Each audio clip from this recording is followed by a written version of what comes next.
I started with Sheriff Beard back in 1978. So Sheriff Beard was here. Sheriff Heinrich at that time was the major of the Criminal Investigative Division. He was really well known for his expertise in a lot of high-profile homicide investigations.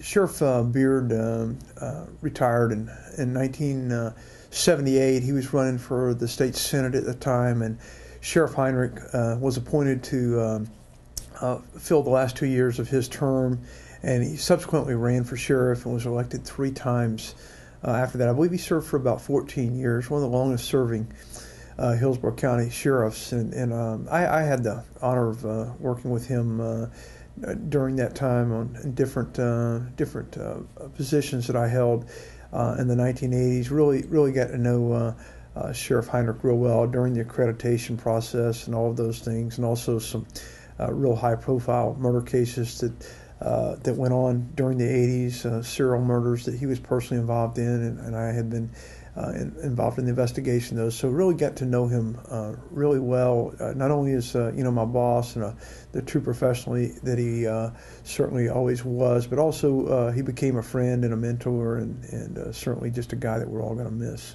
Yeah, I mean, I was in Tallahassee just a couple weeks ago, and I still have people ask me about Sheriff Heinrich. They ask about him, and I don't know. He really had that presence as a sheriff. There was no doubt about it. He was serious about the job. A lot of people, unless you knew him privately, his public face was always that very, very serious, and really kept that bearing when he was out in public. But privately, he was quite a guy, quite a comedian, and really cared a lot about his people.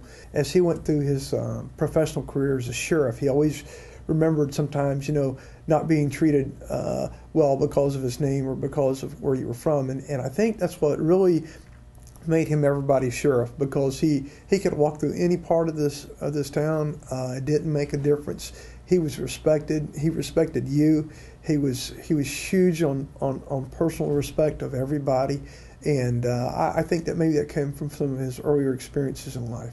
He was just a solid law enforcement officer. He really was. He was born that way. He served in the military, served in World War II in the Navy, and oftentimes told me about those things that during his time in the service and how they led to him being in law enforcement. He was a Tampa police officer back in the old days when things were pretty tough out on the street, and he had some pretty good stories about some of the things that he ran into in the old days. And if you really look at the sheriff's office today, this is the same game plan that going back a lot of it to from transitioning from Sheriff Beard into Sheriff Heinrich. The training that we've, of late in the last 4 to 5 years, really put a lot of emphasis on some of the sting operations that we've run to try to take guns out of the hands of criminals.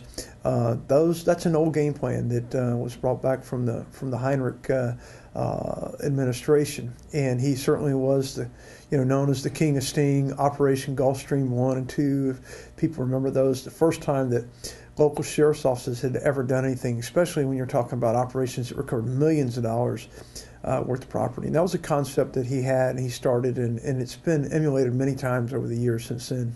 I mean, when I sit at this desk, this is the same desk Sheriff Heinrich had. This was the same desk, and when I sit there and I think about it, I've still, if you look in my desk right now, I still have Sheriff Heinrich's. That was his most frequently called phone numbers. I've left those there. They were left there by him, and I've never changed them. And just an outstanding guy. But you're right, getting called into that office was something. But he would always relieve the tension when you were there, And I remember being a supervisor, a young supervisor in my career. You really didn't come into your own until Sheriff Heinrich had called you and washed out your phone lines once or twice with his scam that he was a phone company and you had a problem in your line and he needed to wash your phone line out, and if you would please put the receiver in the trash can so that he would not get any water on the desk. And that was his favorite one. And it's amazing how many people he would get on that one, and he always loved it. And he would try to run up to your office as quickly as he could to see if you actually had that phone in the trash can. But he's quite a character.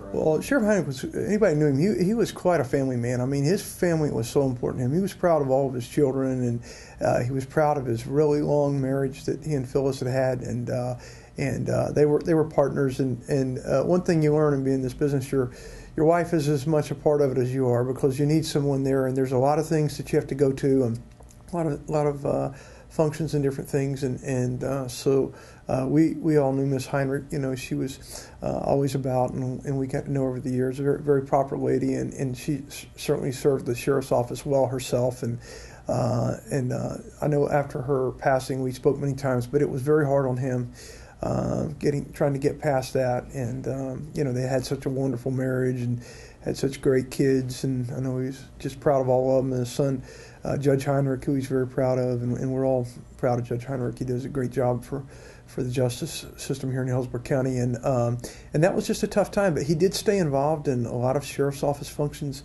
I would see him frequently, especially at employee funerals and people that he had worked with. He was very good. If there was a way for him to make it, he always would. He would always call. He was always concerned if he heard someone was ill, wasn't feeling well. He would call, and he was really good to call someone and try to cheer him up a little bit. So a real caring guy, and just a different side of him that a lot of people maybe didn't get to see, except for those who knew him well.